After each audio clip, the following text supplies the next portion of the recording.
The Perfectionist. From a small Hmong village in Laos to the vibrant life of Australia, my baby brother always believed his life would be perfect. He married a beautiful Hmong woman, and for a while, everything seemed like a dream. But dreams, I've learned, don't always last. As the youngest son, my brother was full of confidence, always thinking he was right. He loved to be around people, socialize, and sometimes, he would drink too much. Too often, he'd come home late, and his wife would be waiting. Their arguments became a regular occurrence. He always believed he had the answers, and she grew tired of fighting with him. One night, in a fit of anger and frustration, she called the police.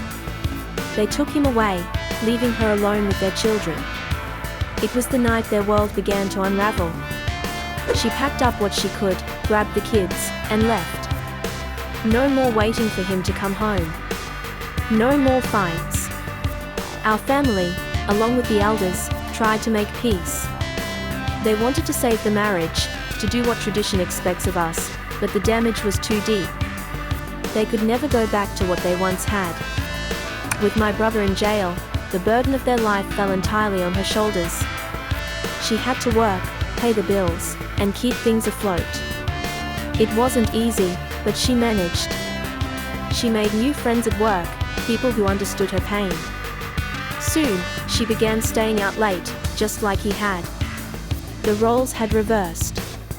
She found herself enjoying her freedom, believing she was always in the right, just as he had once thought. The arguments didn't stop. They only changed. Once again, the police came, and once again, my brother was taken away. Her family urged her to divorce him, to leave the past behind. They said he was nothing, that she deserved better. She agreed. The divorce process began, and the police took her and the children to a shelter, hidden from the turmoil.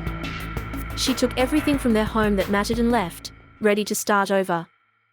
As time passed, she started dating again, searching for the love and security she craved.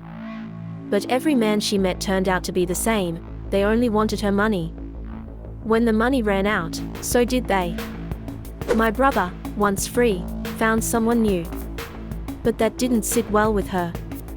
The jealousy gnawed at her, and soon she was pleading for another chance, promising to change. But there were conditions, harsh ones. She demanded full control.